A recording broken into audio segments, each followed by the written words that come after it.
Unfortunately, we knew this was coming, right? Not a real big shocker to anybody who has been keeping up with the GLP-1 news. Novo Nordisk has decided to tackle Amble.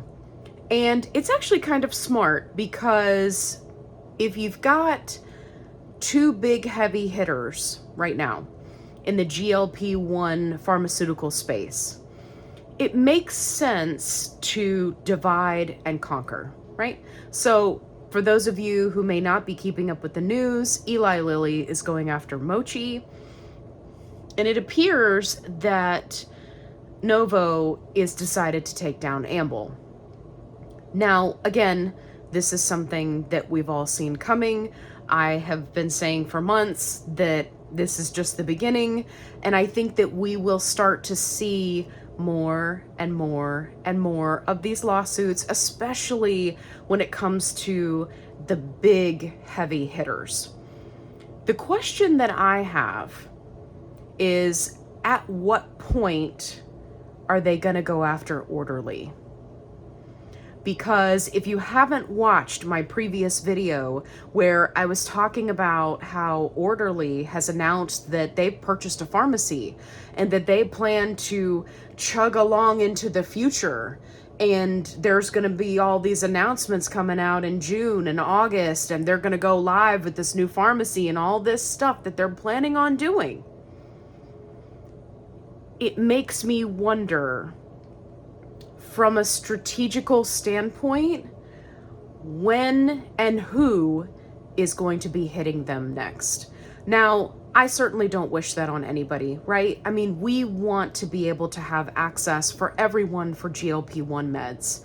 But at this point, it's really just a guessing game about who's going to get hit next. And it's one of the reasons why I have been saying to many of the affiliates of these various companies who have taken it upon themselves to use these lawsuits as a means of attacking that company to try to take their customers, that that wasn't a good tactic. Specifically when it comes to Amble and Mochi, because that's exactly what they do to each other. So it's all kind of coming full circle now, because now Amble is getting hit with a lawsuit. So it's interesting to see what's going to be happening from here. Now, if you're looking for the full news breakdown, I highly recommend that you jump over to On the Pen with Dave Knapp.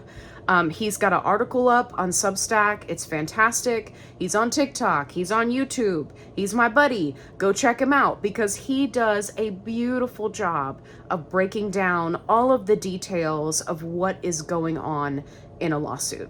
You guys know me. I make you aware of things, but news is not my thing.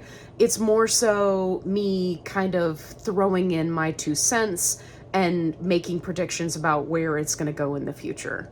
So let me know down in the comments below, who do you think is going to be the next telehealth company to get hit with a lawsuit? Drop down in the comments. Let me know.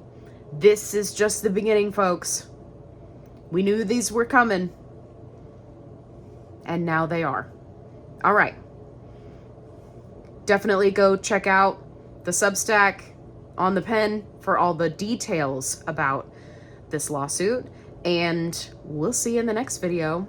Be kind, rewind.